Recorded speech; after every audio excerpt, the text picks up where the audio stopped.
This podcast contains adult language and explicit content. Listener discretion is advised.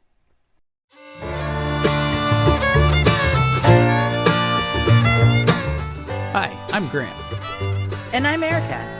And this is From Crime to Crime.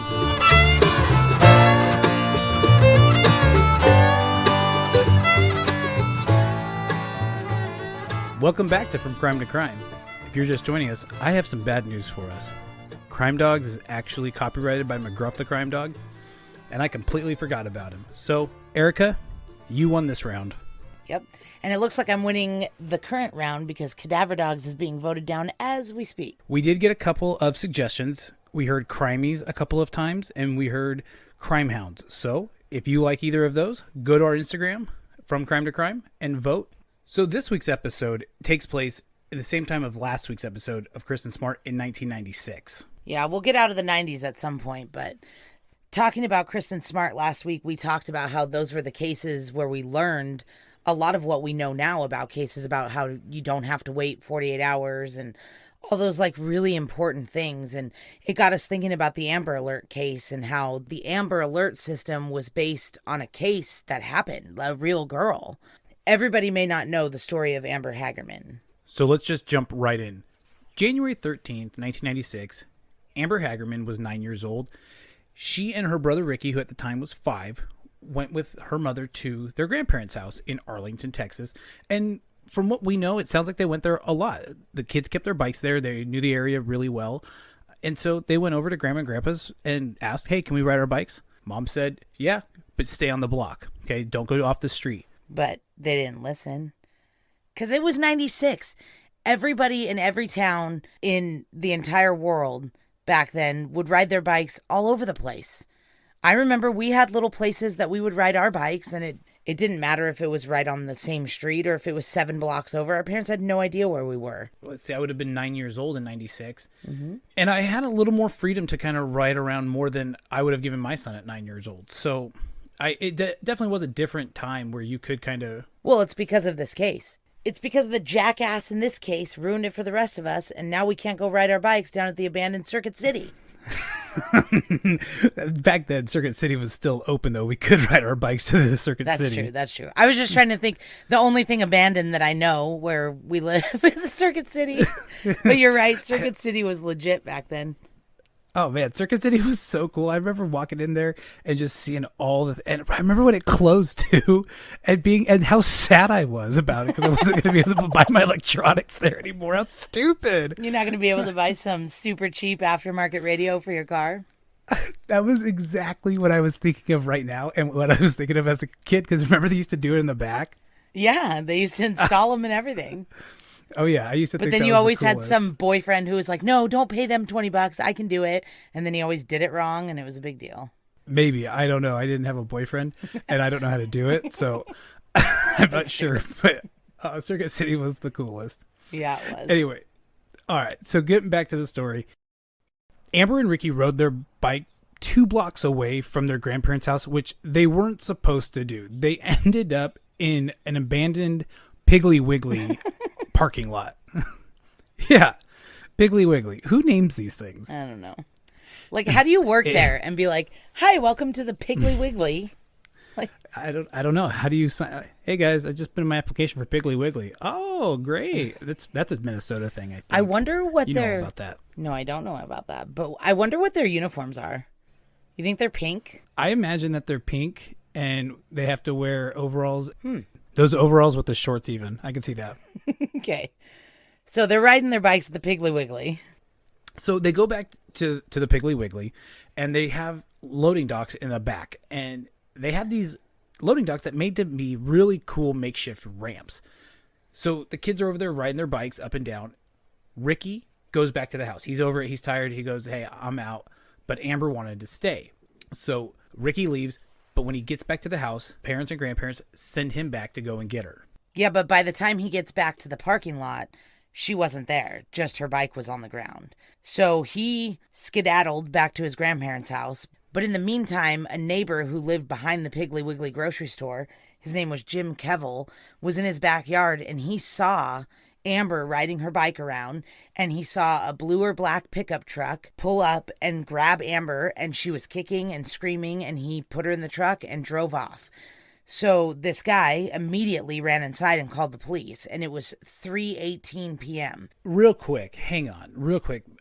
I couldn't imagine being in a situation like this. When you were talking about that, I was just so uncomfortable because I'm sure this guy looked across the street and felt absolutely helpless. It probably happened so fast. Oh, yeah. Well, and he was elderly. He was like 70-something.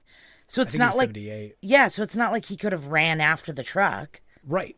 So, again, though, feel that feeling of helplessness. And I really do feel for this guy because he saw the whole thing, but couldn't do anything about it but call the police. Yeah. Yeah, so it was 3:18 p.m. when he made the 911 call, and her parents and her mom say that they left the house about 3 o'clock. So they rode around for a while before Ricky even rode back to the house. So it was literally a few minutes that Ricky was gone, that she gets abducted. It couldn't have been more than a few minutes. Really happened so fast. And that's what our parents told us, is it could happen in a few minutes. Because I remember arguing and saying the same things, like, hey, I want to just do this. It's going to be real quick. It could happen so fast. You never know. It could happen so fast. It's because it does. Oh, that's what your happen so parents fast. told you? That you could be kidnapped? Yeah. Oh, my mom always told me if I was kidnapped, they'd return me in a heartbeat. I was like, what if I get kidnapped? She's like, they won't keep you. Trust me. Being your friend as long as I have been, I love you. But I wouldn't kidnap you either. No way. Oh, no. Although you hear those stories about people getting kidnapped and held for days, they would kill me immediately. They'd be like, oh my God, shut up. I know. Yep. So anyway. So the grandpa came back after Ricky came home and said, hey, she wasn't there. We didn't see her. And by the time he got there, and again, these are just minutes, the police were already there. The only thing that was left behind was Amber's bike that was laying on the ground. And obviously the grandfather was able to identify that. Right. The only description of the guy that they saw too was that he was about 6 feet tall, white, or maybe a Hispanic man. So they don't have a whole lot to go off of already. So everybody in Texas. Yeah, right, exactly. I'm like, well, that covers just about everybody, so... Everyone I've known from Texas has either been... White or Hispanic and 6 feet tall. Or white, Hispanic, yep, absolutely. All of them, every single one.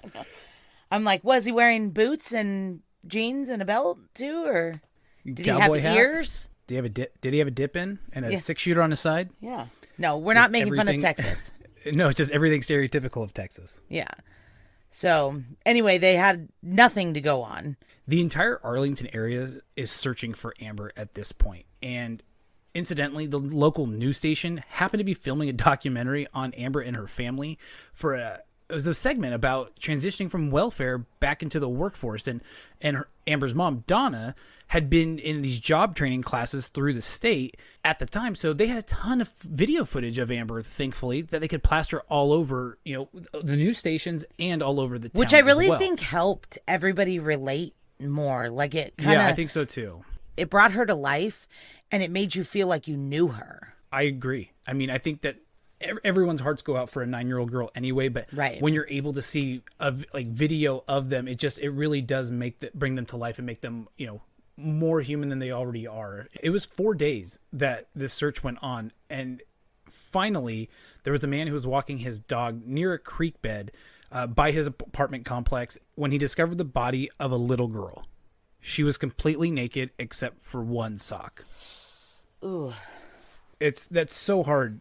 It's so hard to comprehend. Like, just stumbling upon something like this is just well, you automatically know that it's not an accident. It's not a natural thing. It's something went really wrong here.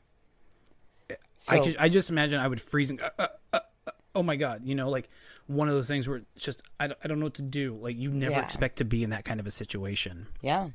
So the police called Amber's mom, Donna, and they let her know that they discovered a body before she found out on the news and that they hadn't identified it yet. But, I mean, I don't know how many 9-year-olds were missing at the time, but probably not many. Eventually, it was determined that it was the body of 9-year-old Amber Hagerman. So it turns out that Amber had been violently, physically, and sexually abused. Her cause of death was cut wounds to the throat. The coroner determined that she may have been kept alive for up to 2 days after her abduction. So this is not good news. This next part about what we're about to say is is pretty graphic. So if you are sensitive to things like that, I now feel would like be a this great whole time. thing has been graphic. It has, but this takes a whole other part. Yeah. So Donna Whitson, Amber's mom, wanted to see her baby and hold her and kiss her one last time. Police told her, though, she wasn't going to be able to do that because, and these are Donna's words that I'm quoting, they said I couldn't pick her up and hold her because if I did, her little head would fall off. So all I was able to do was hold her little hands, touch her little face, and kiss her on her lips. I told her everything's going to be okay because mommy found you. Oh, my God. End quote. Yeah. And we debated about putting that in tonight, but I felt like we should put it in the podcast because I thought that it was important to get those raw emotions from a mother who just went through something so horrific and violent. She has been so open with the media, with the public, with anybody that will listen to her story about her daughter and try to help her, or her advocacy, everything. She's so good at making you feel it. She's so good at making you empathize with her. She even wrote the killer a letter. I did not know that. I've done a lot of research on this. Yeah, she wrote the killer a letter. I don't know how long it had been, but after a while of them not catching him, she wrote the killer a letter trying to plead with him. She just has this amazing way of making you empathize with her. It's really a gift.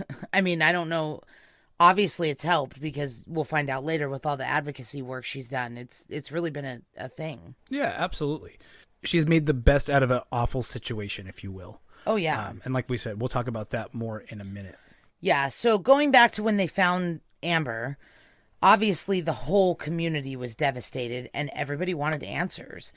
It had rained pretty heavy in Arlington the night before Amber's body was found, and the thunderstorms and the rain washed away pretty much any forensic evidence that would have been with the body. So this sucks. From what I've always heard, they really have nothing.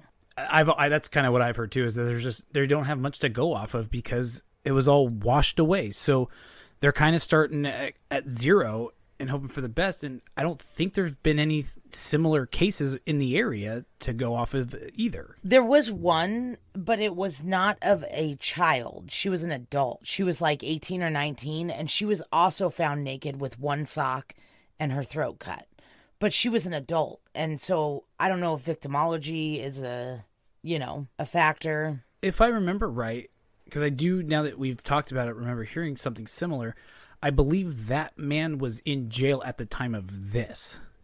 So maybe I'm wrong. Was he? No, you might be right. And then there was another little girl who was abducted out of her bed. Her throat was cut, and she was left in a field to die, and she survived. And that was also in Texas, and it was right around the same time. But it was like 5 hours away from here. So I'm not sure. It's plausible. Yeah. But they've never really said that they have a hard suspect or a... Yeah, I've never heard of anyone, being a person of interest, really. No, but I do know that they created a task force to try to catch this guy. And the task force was assembled for 1.5 years, and they had 12 full-time detectives on it. They investigated like 7,000 leads. Like, they left no stone unturned. Unfortunately, though, they were still not able to find who did it. And that is still an open case today. Yeah. Because they have nothing to go off of. There is positive things that came out of this. There's actually a lot of really good things that came out of this. And not just in the area, across the country and into the world. So when this all happened, in the area, there was a woman named Diana Simone. In my opinion, she is an American hero because what she did was she contacted the local radio station and she said, hey, you guys tell us about these severe weather warnings coming all the time. You even, send out alerts, and why can't you let us know when there's a kid who's missing? Yeah. So that was where the idea started. It's so simple. It was so simple, but no one had really thought about it before. Yeah. She was a smart lady because she said this little girl was abducted at 3:00 in the afternoon. There was a crowded laundromat right next door, 3:00 in the afternoon on a Saturday, and no one saw anything. She's like, that's not even possible. It's just people didn't know what they were looking for. They didn't know what they were seeing when they saw it. In that laundromat area, it was known that that's where a lot of undocumented people were. And when the police came, they would scatter. So maybe somebody else did see something, but when the police showed up, they had no other choice but to run. Yeah, well, the police did a lot in the year after Amber went missing, reaching out community-wise, letting them know that there was no immigration issues. If you came forward, there would be no, repercussions from that, but still nothing. And it's possible, if it happened as fast as Jim Kevill, the neighbor, says that it happened, it's possible nobody in the laundromat saw anything. It could be. But it's not possible that nobody on the road saw anything, which is Diana Simone's whole point in making this phone call. She's like, people just didn't know what they were looking for. People saw that little girl in that car. They just didn't know what they were seeing. Right. Had they known to be looking out for a black or dark colored truck, then they would have. So this is the time where Richard Hagerman, Amber's dad, and Donna Whitson, her mom, were so angry, and they didn't have a killer to focus their anger on.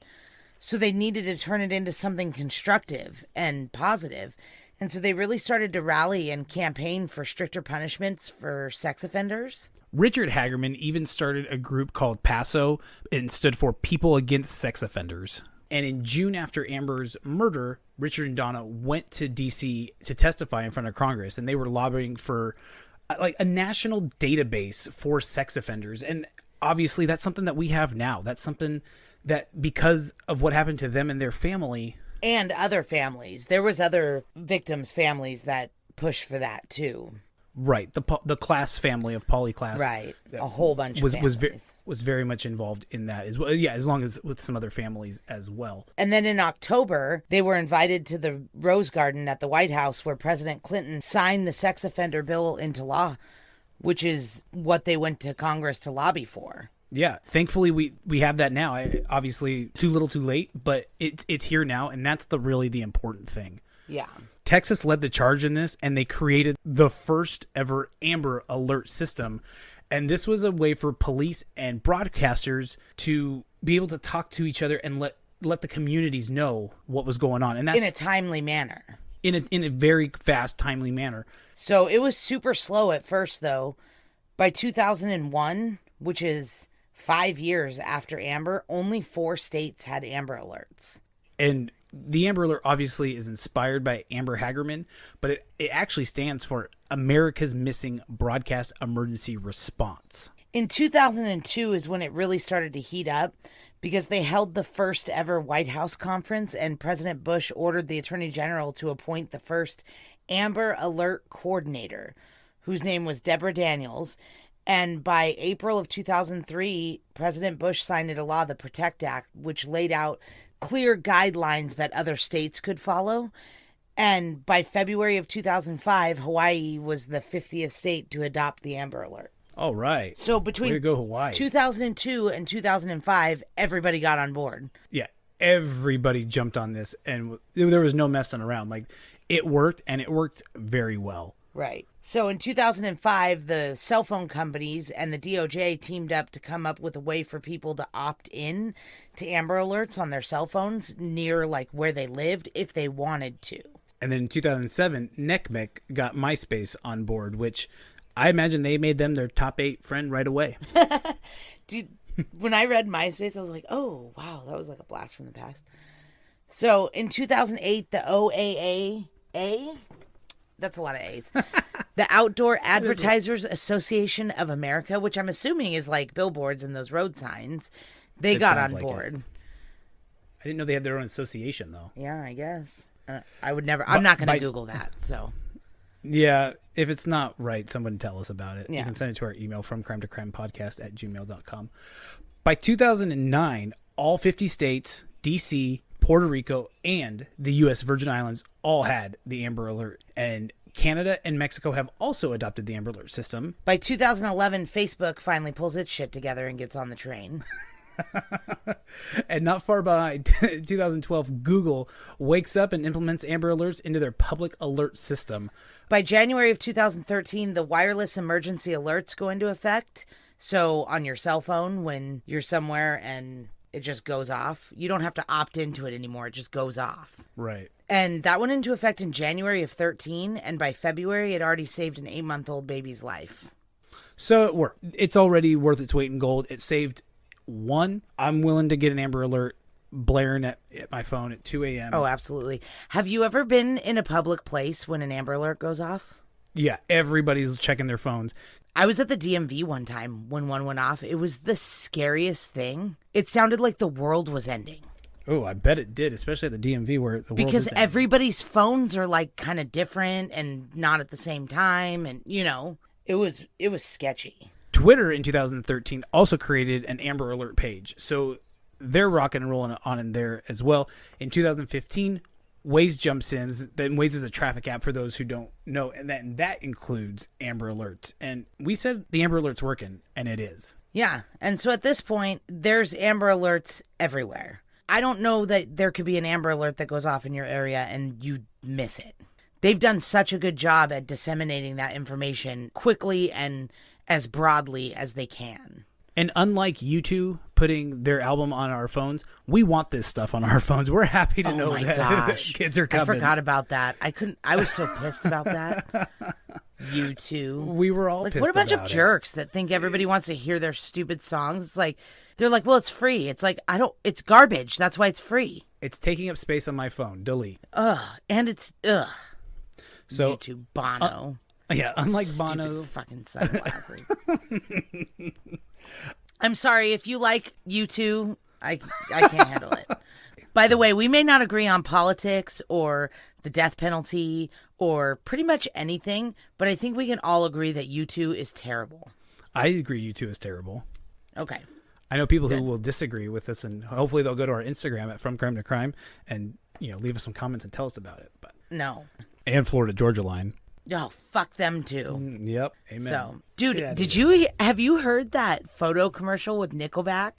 Yeah. Have you watched that commercial? Because I just thought it was their real song, but it's not. It's a parody of that song. Yeah.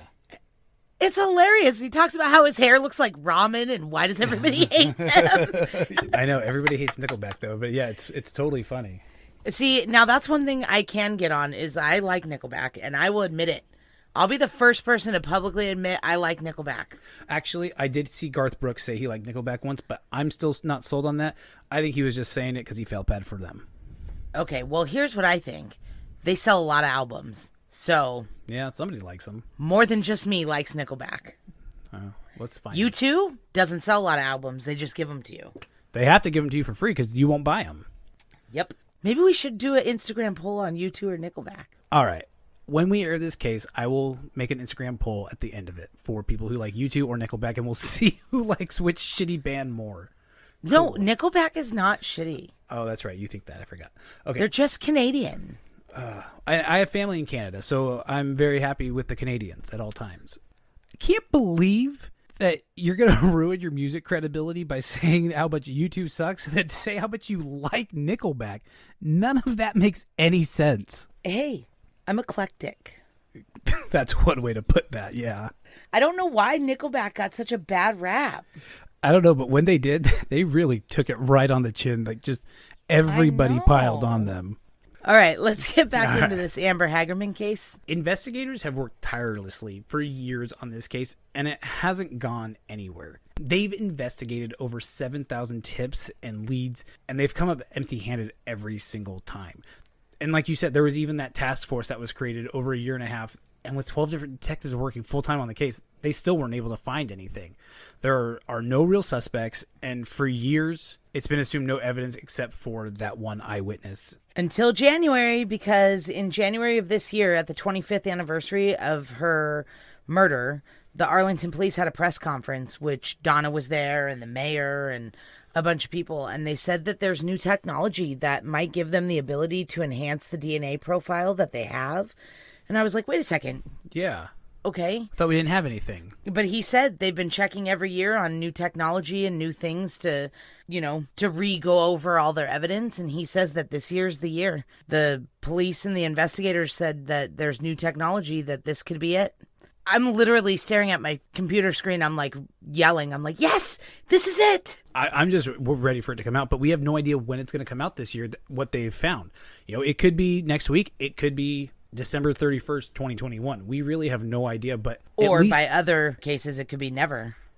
By other cases, it could be never. So sometimes the police just are overconfident about what they have. Right, and without knowing what they have, it's hard to say that, with the new DNA samples, they'll be able to prove anything because, again, we have no idea what they have or how good it is. So do you have any theories on this one, bud? This one's so hard that without anything to go off of, I don't think it was something that just happened once. I think that this is somebody who probably did this, maybe didn't kill every single time, but I think this is somebody who committed more than one atrocious act on somebody so young and so innocent.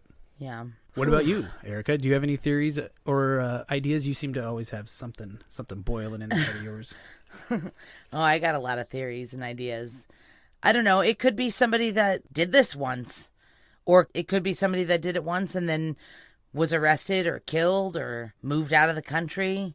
I've seen that a lot too, that I think because the eyewitness said he could have been white or Hispanic, a lot of people have said like, oh, maybe he went back to Mexico. And it's like, well, even still, if we have his DNA, we might still be able to catch him.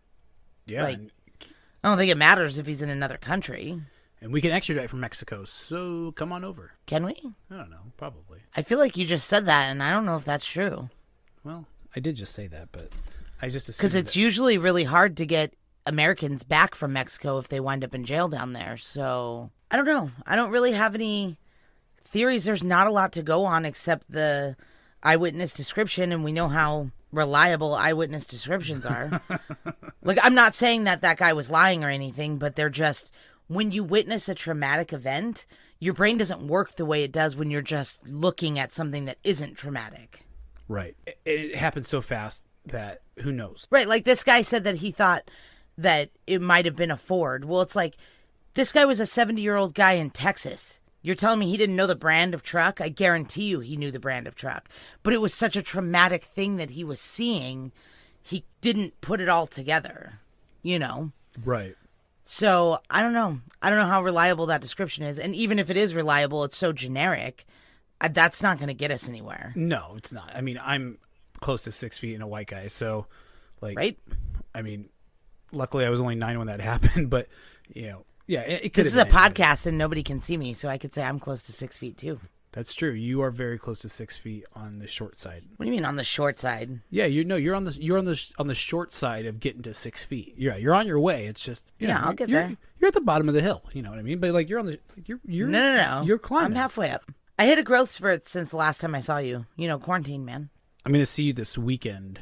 So, how are you gonna explain that? Yeah. No, I just think that there's just not a lot to go on. And unless they really do have DNA or somebody confesses or somebody's family member says, hey, my creepy ass uncle drove a black Ford in 96 and he would totally do something like this. Yeah. Like, I just don't see how else they're going to solve it. I agree. I don't know how, unless someone confesses or they have more evidence than we know about. There's hopefully. Hopefully. But unless there's something else that they're just not telling us, then this is going to be a very hard case to ever solve. Right. So, all right, bud. Well, you have anything else to add to this week's episode? Just, again, thank you, everybody, for tuning in. We've had so much fun, and it's so nice to hear from everybody. Again, please leave comments on our Instagram from Crime to Crime, or send us an email from crimetocrimepodcast@gmail.com. All right. All right. I think we're up. I love you. Love you too, bud.